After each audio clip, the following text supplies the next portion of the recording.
Assalamualaikum semuanya. Apa kabar teman-teman? Semoga sehat selalu ya. Semoga kita semua diberikan kesehatan oleh Allah Subhanahu wa taala.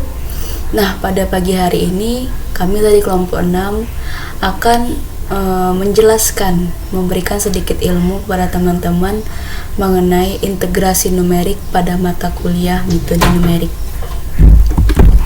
Nah, sebelum kita masuk ke pembahasan, saya akan memperkenalkan teman-teman anggota kelompok 6, yaitu ada kakak Adelia Artika, ada kakak Dwina Yulanda Utari, ada saya sendiri, Inayah Risi Hisarani, ada Mbak Ika Putri Nurul Fala Nasution, ada kakak Nurul Rahmadina Ritonga, dan Mbak Siti Sarah Arianti Batubara. Kami dari kelas PMM 2 semester 4 dengan dosen pengampu pada mata kuliah metode numerik adalah Ibu Tanti Jumaisyarah Siregar MPD.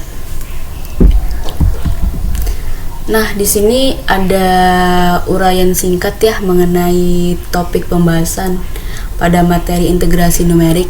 Yang pertama ada integral tertentu. Teman-teman pasti udah tahu kan integral tertentu itu apa, bagaimana rumusnya. Pasti teman-teman udah ngerti lah karena ini dipelajari waktu kita semester 2 ya kan. Nah, integral tertentu ini adalah bentuk integral yang variabel integrasinya memiliki batasan, yaitu batasan atas dan batasan bawah. Yang kedua, luas daerah. Luas daerah itu di mana suatu bagian permukaan yang dibatasi dengan jelas, biasanya suatu daerah yang dibatasi oleh kurva yang tertutup. Yang ketiga ada integral Riemann. Nah, integral Riemann ini merupakan salah satu cikal bakal dari penggunaan atau aplikasi integral tertentu. Nah, jadi penggunaan integral Riemann ini sedikit banyaknya sudah mempengaruhi ya adanya atau munculnya integral tertentu itu tadi. Nah, integral Riemann ini merupakan luasan yang dibatasi oleh y sama dengan fx dan sumbu x dibagi menjadi n bagian pada range yang akan dihitung. Kemudian dihitung tinggi dari setiap step pertama, yaitu luas setiap persegi panjang atau metode Pias. Nah, metode Pias ini menurunkan 3 kaidah, yaitu kaidah integral Riemann, kaidah aturan trapesium, dan kaidah aturan Simpson. Di sini kaidah dari metode Pias kami bahas hanya 2, yaitu integral Riemann dan aturan trapesium.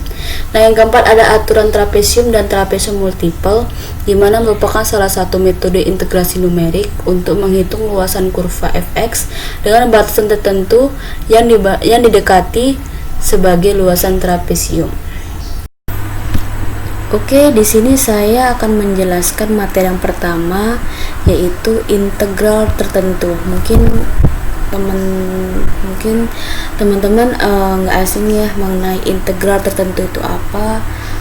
Nah, integral tertentu itu dia adalah suatu integral yang memiliki batasan, yaitu batasan bawah dan batasan atas. Nah, langsung saja kita lihat penjelasannya. Integral tertentu. Secara umum, integral fx dx menyatakan batasan luas daerah yang tercakup di antara kurva y sama dengan fx dan sumbu x dalam selang a, b, yang berarti tanda positif akan diberikan pada luas bagian atas. Maksudnya kurvanya berarti dia condong ke atas gitu, dan tanda negatif diberikan pada luas bagian bawah sumbu x. Jadi kurvanya itu dia ke bawah gitu, tertutup ke bawah. Nah, adapun rumusnya dari integral tertentu ini adalah integral batas atas batas bawah. Nah, ini ditentukan dulu batas atas dan batas bawahnya. Fx ini adalah fungsinya, fx dx sama dengan fb dikurang fa. Nah, kita masuk kepada contoh soal. Nah, di sini saya sajikan 4 contoh soal, di mana masing-masing mungkin teman-teman lihat aja udah ngerti gitu ya. Di mana di sini ada pada contoh, fokus dulu kepada contoh soal 1.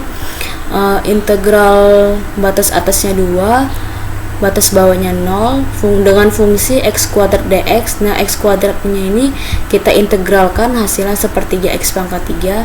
Nah, dimasukkanlah nilai dari batas atasnya dan batas bawahnya sehingga menghasilkan 8/3. Nah, ini soal yang keempat trigonometri nih, dimana batas atasnya pi per 2. Nah, pi per 2 itu maksudnya adalah pi itu kan hasilnya 180 derajat ya. Jadi 180 dibagi 2 hasilnya 90 nih teman-teman. Jadi dengan fungsinya itu cos x dx, maka integral dari cos x adalah sin x nih. Ya udah, kita masukkan aja tuh nilai dari batas atasnya, nilai dari batas bawahnya nih, hasilnya 1. Mungkin sekian dari saya. Terima kasih. Baiklah, yang kedua adalah luas daerah. Jadi untuk menghitung luas daerah dapat menggunakan integral.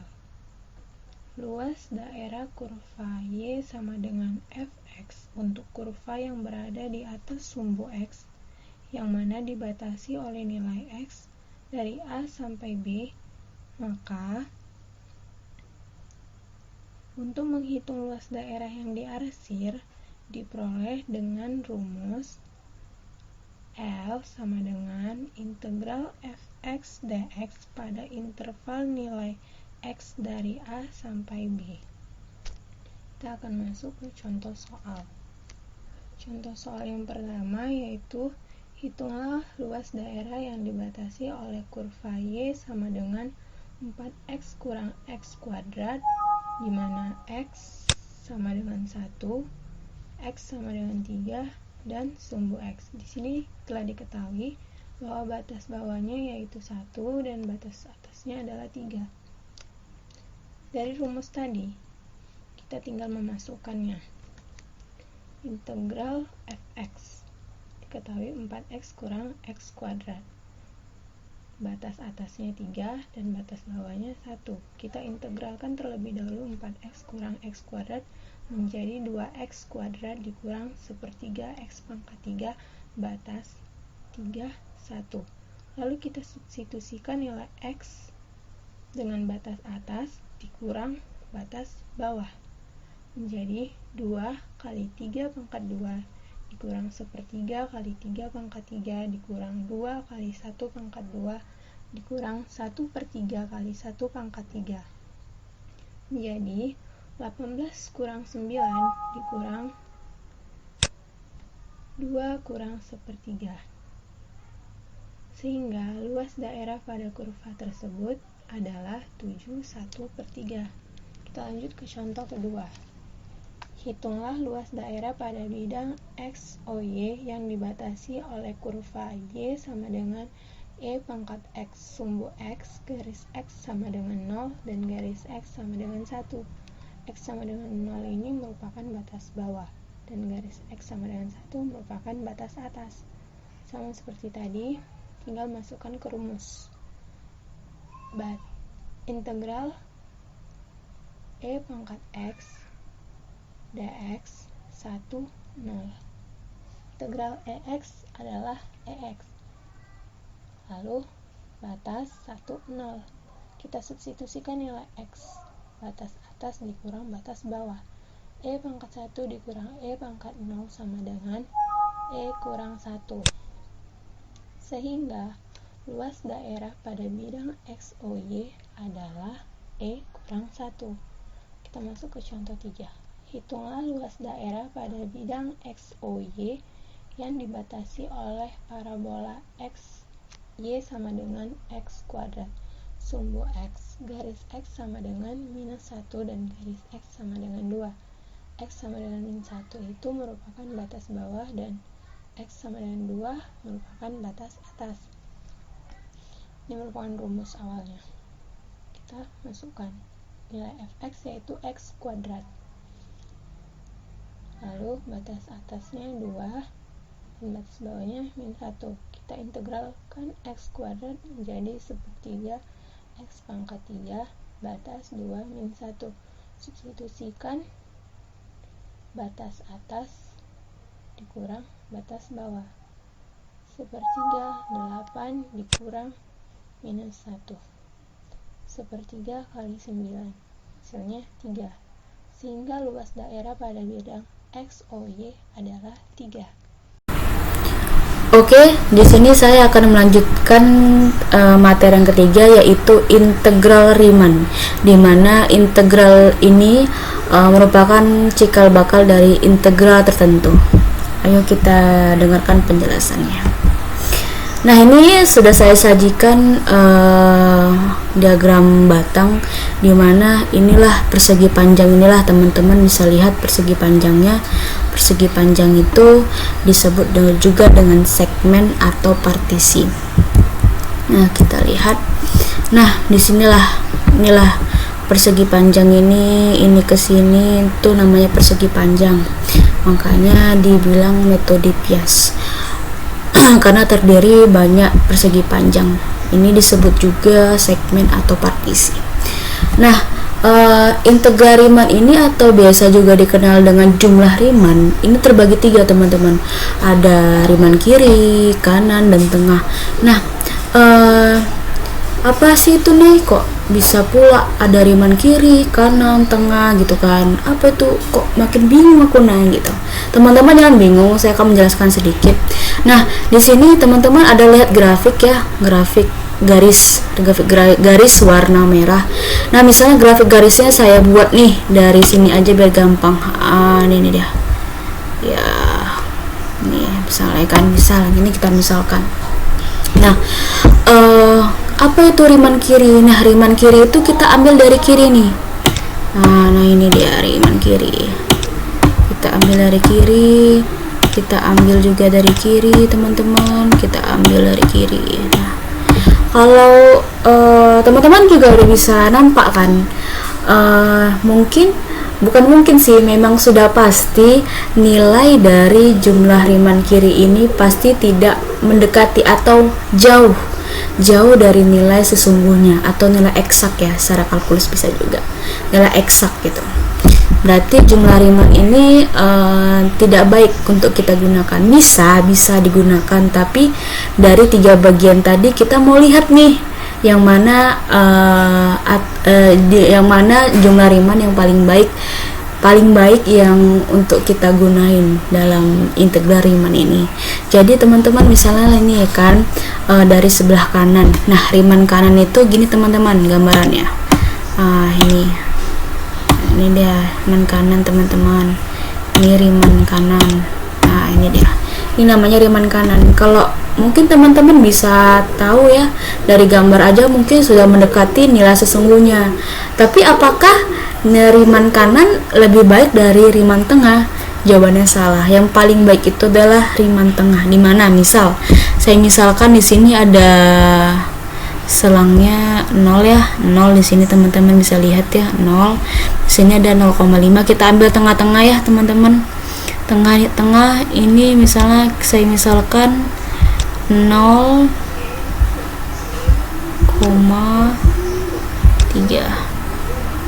Nah, di sini saya misalkan 0,3. Nah, di mana tuh naik Riemann tengah itu? Gini, Riemann tengah itu terletak antara 0,3 dan 0,5. Nah, disinilah dia Riemann tengah itu. Jadi Riemann tengah itu dia ke atas, ke atas, ke atas, ke atas, ke atas. Ini dia.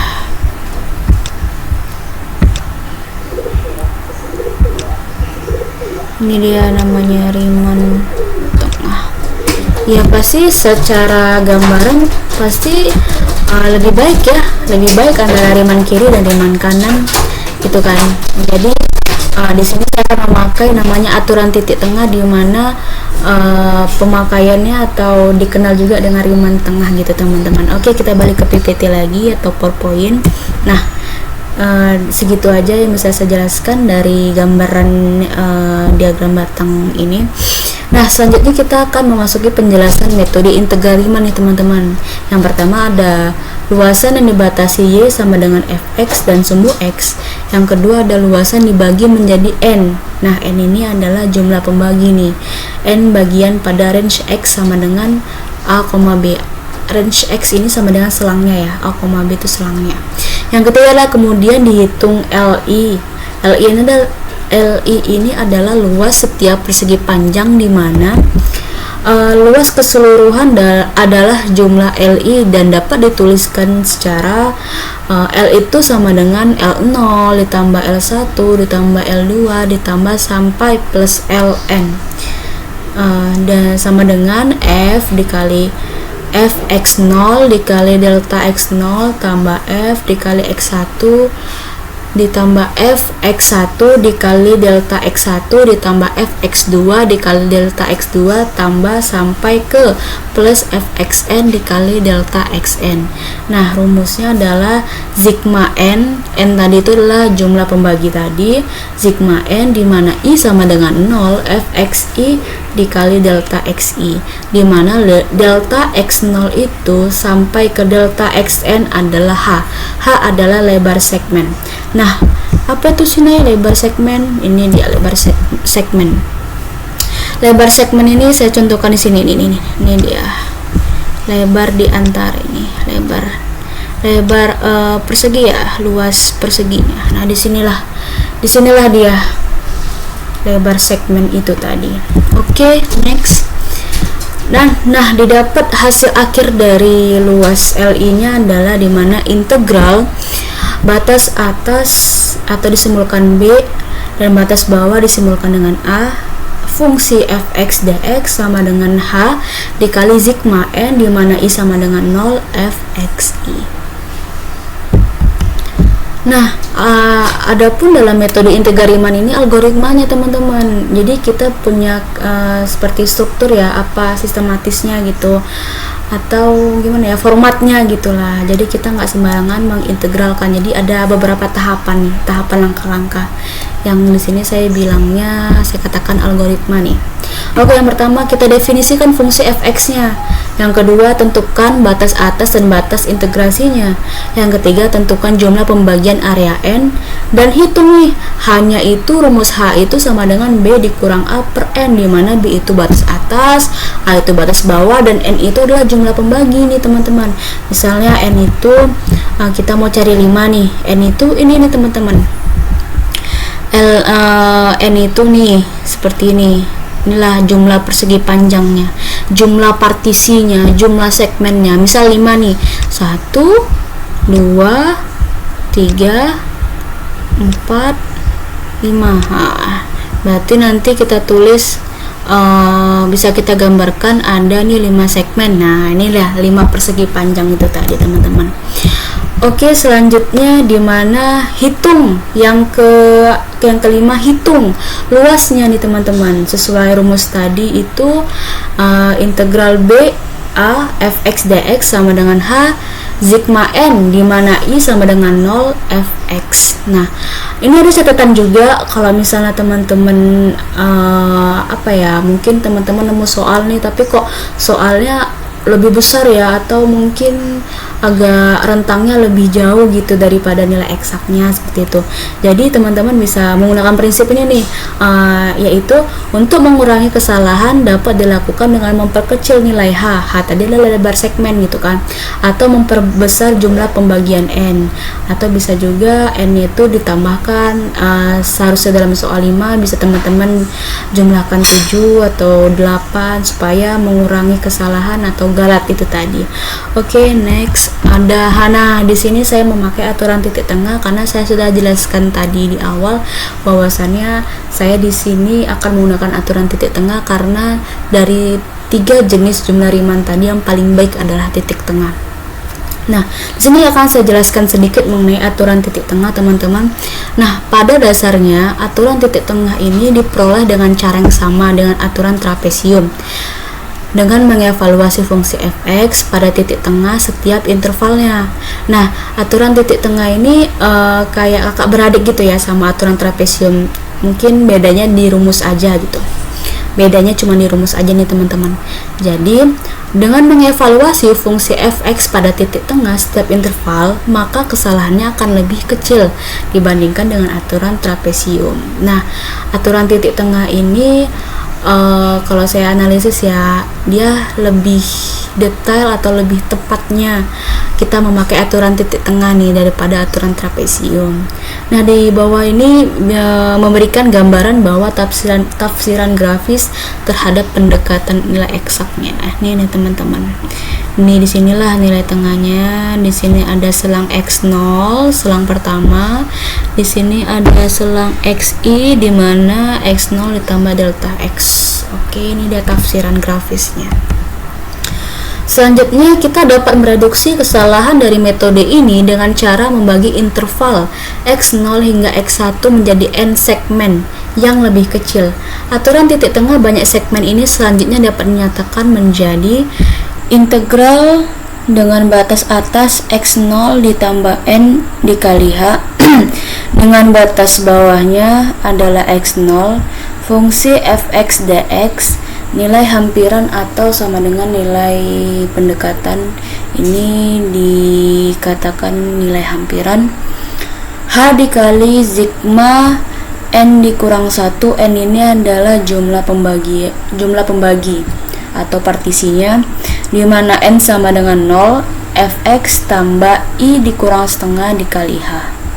Nah, selanjutnya di bawah ini saya memaparkan gambar dari interpretasi grafis metode titik tengah gabungan dengan banyak segmen ya. Ini segmen yang pertama, kedua, ketiga, keempat, kelima. Nah, disinilah nilai titik tengahnya teman-teman. Nah, ini penjelasan saya rangkum di sini, teman-teman boleh baca, tapi tidak saya jelaskan, saya skip aja ya, nggak apa-apa. Oke, next. Nah, di sini ada algoritma program aturan titik tengah, di mana alur atau jalan cerita atau bagaimana cara penyelesaian aturan titik tengah ini. Kenapa saya buat program di sini? Karena saya mendapat referensi bahwasannya referensi itu mengarah kepada pembuatan suatu bahasa pemrograman yang mungkin bisa C++ atau mungkin mereka juga mengurutkannya pakai flowchart gitu kan. Maka mereka pakai flowchart. Kalau teman-teman nggak pada tahu apa itu flowchart, coba cari aja di Google, search di Google, itu seperti kayak kita menjelaskan alur, ya kan.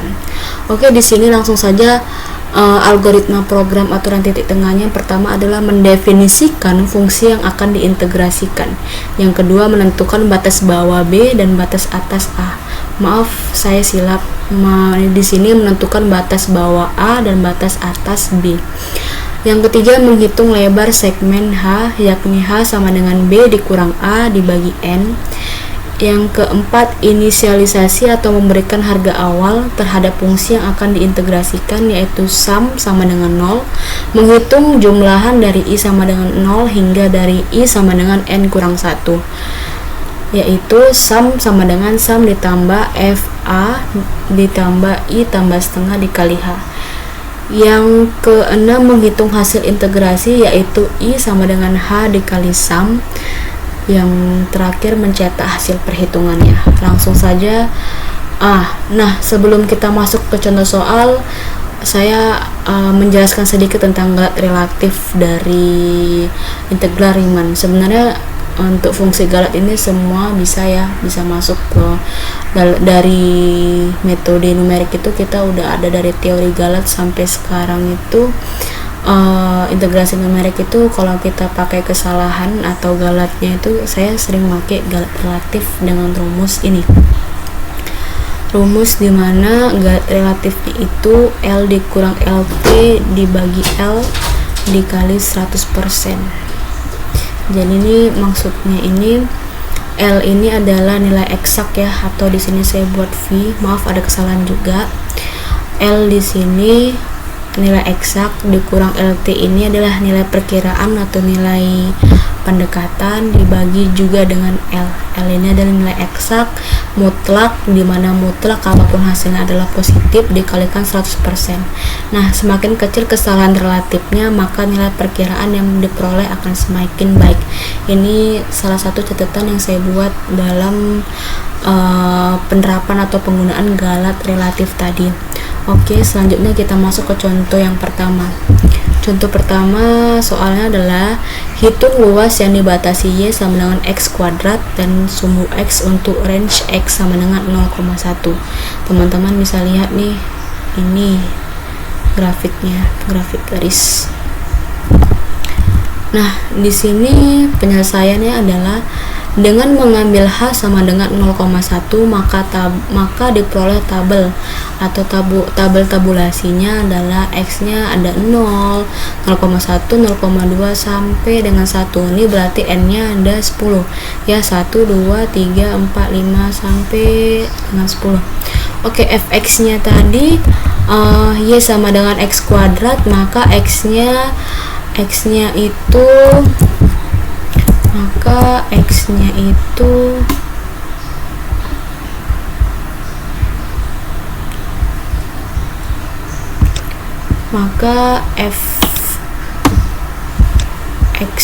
itu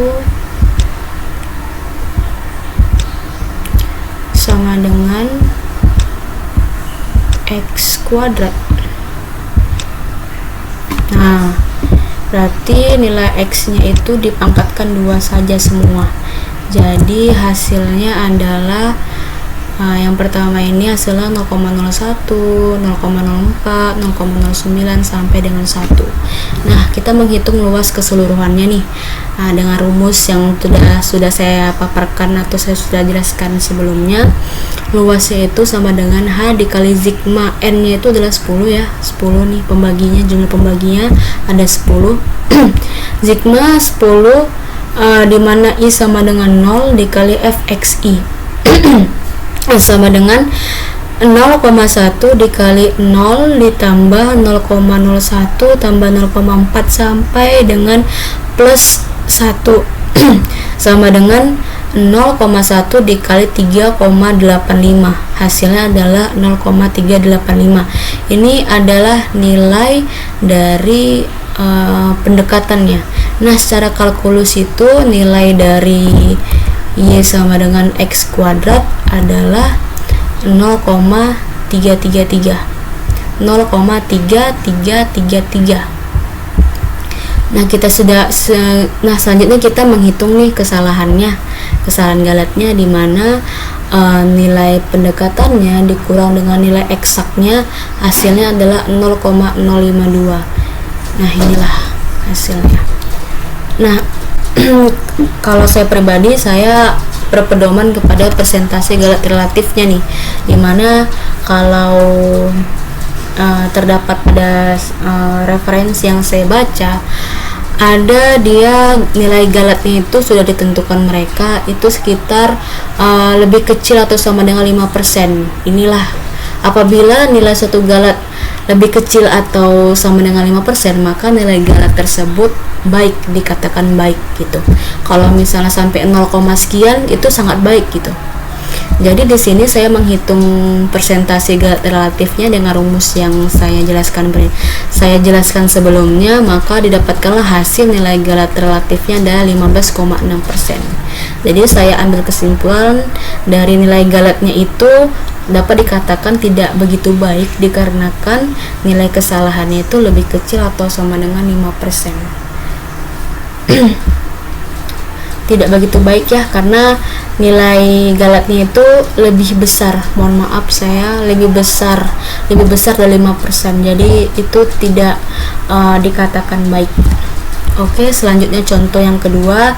Di sini ada soal, hitunglah integral di bawah ini menggunakan aturan titik tengah dengan n sama dengan 4 pada fungsi y sama dengan 4x dikurang x kuadrat dan sumbu x untuk range x sama dengan 0,1. Ini selangnya ya, 0,1. Kemudian hitung kesalahan perhitungan dari pendekatan tersebut.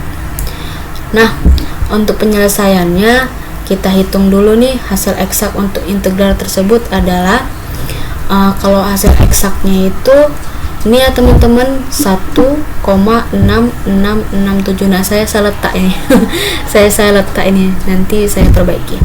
Oke, yang kedua untuk pendekatan integrasi ada 4 segmen nih, n-nya jumlah pembaginya ada 4. Nah, di sini lebar segmennya hanya itu dengan rumus tadi B dikurang A dibagi N itu sama dengan 1 dikurang 0 dibagi 4 hasilnya adalah 0,25. Nah, lebar segmen setiap partisi atau lebar segmen setiap partisinya itu ada 0,25 tuh setiap luas persegi panjang tadi. Nah, selanjutnya kita memasukkan nih nilainya. Integral ini, integral fx dx, nilai hampirannya h, fa ditambah 0,5 dikali h, itu tadi yang ini nih, yang ini i tambah setengah, i tambah setengah itu adalah i itu sama dengan 1 ya, karena kita kan awalnya dari 1 nih, 1 itu 1 dikurang dengan setengah. Oh, saya mohon maaf, salah, seharusnya setengah teman-teman, di sini setengah, mohon maaf ada kesalahan. Seharusnya rumusnya fa ditambah i dikurang setengah dikali h. Mohon maaf, saya banyak sekali kesalahan karena memang merevisinya juga agak repot. Ini nanti saya perbaiki. Oke, di rumusnya itu adalah i dikurang setengah. Nah, maksud i itu di sini apa gitu kan? Kan kalau kita misalnya mau mencari kan kita pasti ada x0 nya, ada x1 nya gitu. Nah, x0 nya ini di sini berapa, Nay? 1. Nah, 1. Nilai i nya itu 1. Nah, 1 dikurang dengan setengah, nah, hasilnya adalah 0,5 nih teman-teman. Nah, 0,5 hasilnya adalah 0,5. Begitu seterusnya, makanya saya dapat h dikali fa tambah 0,5 kali h tambah fa tambah setengah h tambah fa tambah 2,5 h tambah fa tambah 3,5 h. Jadi ada 4 ya, 1, 2, 3, 4 segmen pertama, kedua, ketiga, dan keempat. Oke, next. Langkah selanjutnya adalah mengevaluasi fungsi-fungsi. Nah, f0 ini f0 ini sama dengan f 0,125. Nah, dari mana 0,125 itu, Nay? 0,125 itu dari sini nih, yang kita kalikan nih, a ditambah 0,5 dikali h. Nah, gini nih, misal, nah sebentar, nah di sini misal h ini kan dia nanti ya kita kalikan gitu ya, kita fokus kepada f a ditambah i dikurang setengah dikali h lagi nih dalamnya teman-teman, kali h lagi. Jadi h yang di luar sama h yang dalam ini tuh beda gitu. Kita tutup kurung aja ya. Nah, ini hasilnya adalah h ini nggak kita ikuti dulu ya teman-teman, kita fokus ke dalam tutup kurung aja dulu. Berarti f a nya berapa tadi? A nya di sini adalah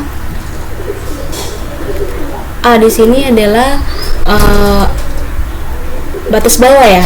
Batas bawahnya itu adalah 0. Batas bawah itu adalah 0 ditambah i nya 1 dikurang setengah, baru dikali dengan 0,25.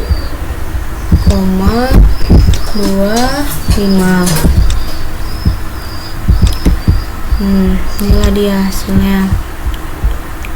Selanjutnya sama dengan, berarti kalau ini kita tambahkan, kita kalikan, ya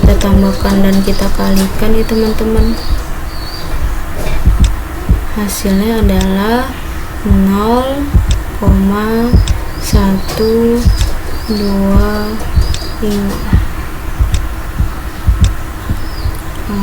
Disinilah nilainya, nilai fungsinya itu ada. Oke, lanjut. Nilai F0 begitu sampai seterusnya sampai ke 4. Ini saya mohon maaf, di sini F3 seharusnya saya salah tulis. Disinilah nilainya. F0 itu nilainya ada 0,4844, F1 nilainya 1,3594, F2 nilainya 2,1094, F3 nilainya 2,7344. Nah, setelah itu dapat diperoleh bahwa integral dari fungsinya itu 4x dikurang x kuadrat dx dengan nilai hampiran itu adalah 0,25 dikalikan h ini ya, 0,25 ini h. Jadi seharusnya ada tutup kurung, mohon maaf saya, seharusnya ada tutup kurung. Nah, di sini harus ditambahkan semua teman-teman, baru dikalikan 0,25, itu hasilnya adalah 1,6719. Nah, di sini saya melakukan pendekatan menggunakan rumus persentase galat tadi. Dihasilkanlah bahwasannya nilai galatnya itu adalah 0,312%. Jadi dapat saya simpulkan bahwa kesalahan dari galat tersebut dapat dikatakan paling baik dikarenakan sesuai dengan ketentuan galat, yaitu kesalahan perhitungan harus lebih kecil atau sama dengan 5%. Jadi begitu aja penjelasan mengenai integral Riemann dari saya. Terima kasih. Yang keempat adalah aturan trapesium dan trapesium multiple.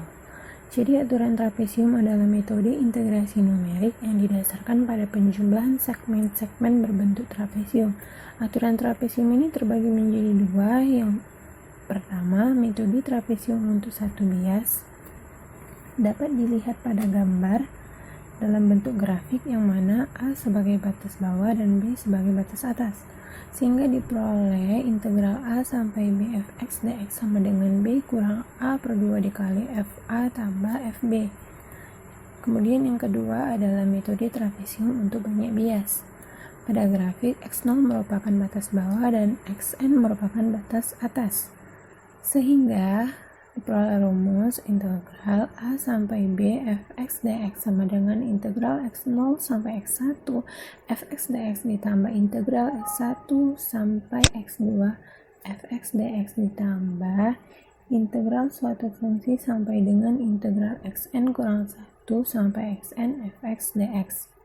Kemudian h per 2 dikali fx0 tambah fx1 ditambah h per 2 fx1 ditambah fx2 ditambah h per 2 dikali fx3 ditambah fx4 ditambah sampai dengan h per 2 dikali fxn kurang 1 ditambah fx, sehingga diperoleh h per 2 dikali fx0 ditambah fx1 ditambah sampai dengan 2 kali fxn kurang 1 ditambah fxn.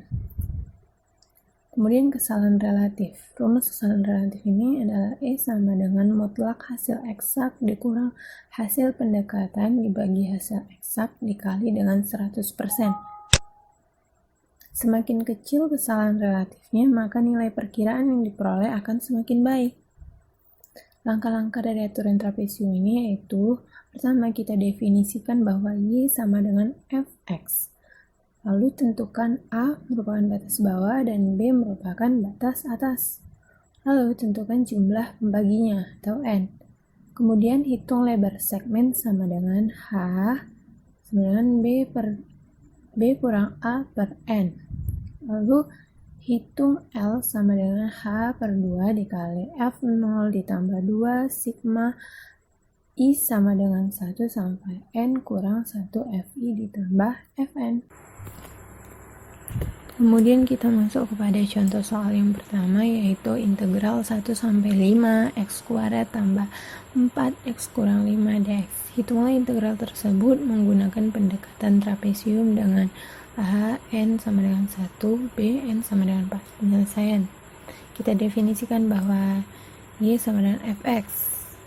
X kan, ketahui fx sama dengan x kuadrat tambah 4x kurang 5. Lalu kita tentukan batas bawah dan batas atasnya. Batas bawahnya sama dengan 1 dan batas atasnya sama dengan 5. Diketahui bahwa pembaginya sama dengan 1. Lalu kita mencari H. Rumus H yaitu H sama dengan B kurang A per N. B-nya tadi diketahui 5 dan A-nya diketahui 1. Kita masukkan. 5 kurang 1 bagi 1 sama dengan 4. Kemudian kita membuat tabel. Kita membuat tabel berupa I. I itu merupakan banyaknya fungsi XI dan fXI. Ini dimulai dari 0 karena N sama dengan 1. I sama dengan 0, XI sama dengan 1, fXI sama dengan 0. Dari mana ini fXI sama dengan 0? Kita mensubstitusikan ke dalam fungsi. F1 sama dengan 1 kuadrat tambah 4 kali 1 kurang 5 sama dengan 0. Kemudian I sama dengan 1, XI 5, K sama seperti tadi, kita masukkan dan menghasilkan 40. Kemudian kita cari L-nya. L sama dengan H per 2 kali fx0 tambah fx. H-nya tadi diketahui 4. Masukkan 4 bagi 2. Fx-nya, fx0-nya 0. Fx-nya 40. 0 tambah 40, 40. 4 bagi 2, 2. 2 kali 40 adalah 80. Lalu kita cari E-nya. Rumus E tadi adalah nilai eksak dikurang nilai perkiraan dibagi nilai eksak kali 100%. Jika ini dicari dengan integral biasa, K hasilnya 69,34 dikurang nilai perkiraannya yaitu 80 dibagi 69 kurang 34 kali 100%. Maka hasilnya 15,37%. Yang B-nya diketahui N sama dengan 4. Lalu kita cari H-nya. H sama dengan B kurang A per N. B-nya 5, A-nya 1. 5 kurang 1 bagi 4, yaitu 1. Kita buat tabel lagi. Karena N sama dengan 4, K, dia tetap dimulai dari 0 ya. 0, 1, 2, 3, 4. Lalu ini 1, 2, 3, 4, 5. Dari mana fx ini? Kita masukkan f1-nya 1 kuadrat tambah 4 kali 1 kurang 5 sama dengan 0. F2-nya begitu pula sampai F5. Sehingga didapat hasil ini. Setelah kita mendapatkannya, kita mencari L-nya. L sama dengan H per 2 fx0 ditambah 2 fx1 ditambah 2 fx2 ditambah 2 fx3 ditambah fx4. Tadi kan hanya 1, ya kan? Kita masukkan hanya 1. Kemudian kita masukkan dia ke rumus hanya 1 per 2 fx0 0, fx1 7, fx2-nya 16, fx3-nya 27. Kita jumlahkan sehingga hasilnya 136. 136 bagi 2 adalah 68. Sama seperti tadi kita mencari relatif kesalahannya. Sama dengan mutlak nilai eksak dikurang nilai perkiraan per nilai eksak kali 100%. Sehingga hasilnya 1,93%. Contoh 2 yaitu hitung integral dari integral 0 sampai 4x e pangkat 2x dx. Penyelesaiannya itu ini mencari solusi eksak. Solusi eksak itu integral tentu yang biasa ya. Hasilnya 5,216,926477 dengan aturan trapesium yaitu rumus tadi. Maka integral 0 sampai 4 x e pangkat 2x dx h per 2 h H itu kan batas atas kurang batas bawah.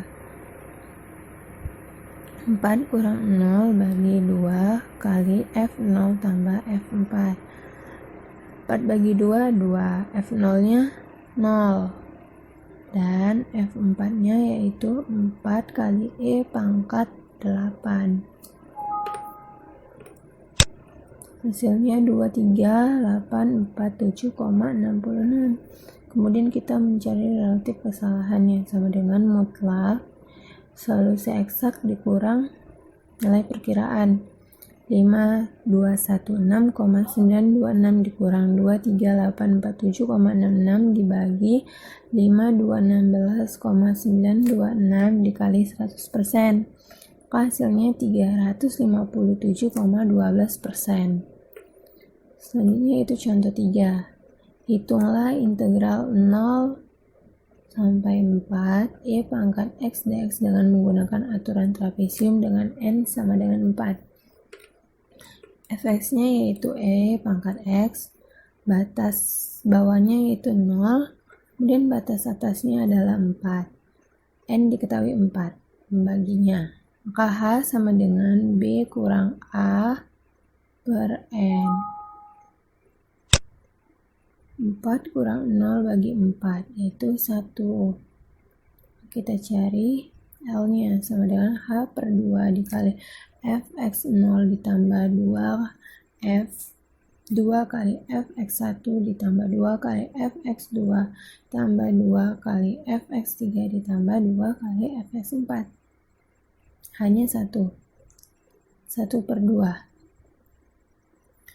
kali E pangkat 0 ditambah 2 kali E pangkat 1 ditambah E pangkat 2 ditambah E pangkat 3 ditambah E pangkat 4 sehingga hasilnya 57,991950. Kemudian kita cari relatif kesalahannya sama dengan mutlak 53598150 kurang 57,991950 bagi 57,548150 kali 100% sama dengan 8,2%. Itu didapat nilai eksak integral tentu biasa ya.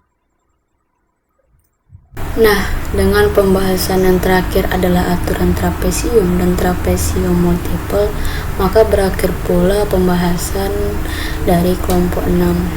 Thank you for all, stay at home and stay creative.